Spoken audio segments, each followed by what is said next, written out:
What's bugging you?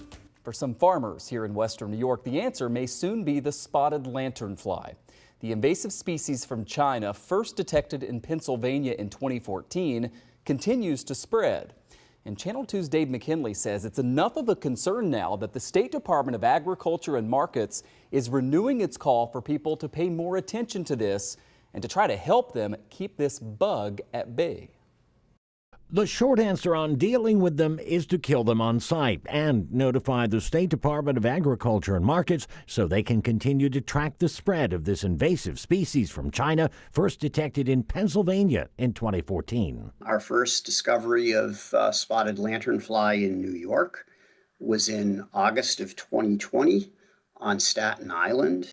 It then took another 3 years for them to be confirmed in Erie County. So there is a location in Buffalo that we found through a homeowner report, actually end of last season. We have been in that location, over the since it was reported, and we've surveyed that, so we have a good sense of the size of that particular area.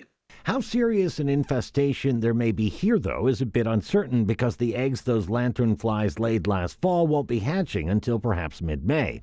For now, before foliage fully emerges, egg masses can be more easily spotted and scraped off and disposed of. In Virginia, they've even trained dogs to try and sniff them out because, once established, they can become voracious.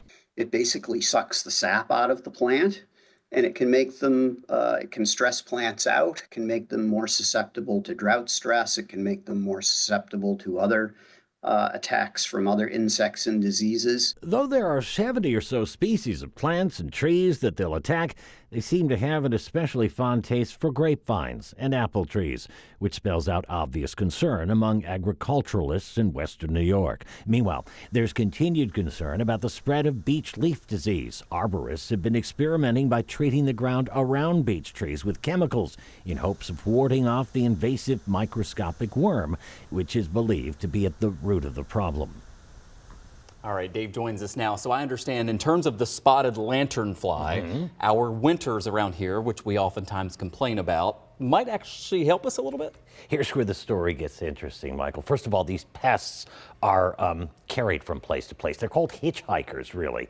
And they get around not by fluttering for thousands of miles like a monarch butterfly, but in the wheel wells of vehicles and so forth. So now, because they spread faster south of Pennsylvania, where they were first detected, than north of it, there is a thought that their eggs may not be able to stand extreme cold or a more lengthy winter season like the ones we have here. Of course, the only way to test this theory is to have an infestation like we had here last fall, and then go in and see did these things make it through the winter, Michael, and then you'll know. But it might take a few years to deduce that. Yeah. Oh, thank goodness for our terrible winters. Yes. There's got to be some good. Score one for us. Yeah, exactly. Dave, thank you very much. All right.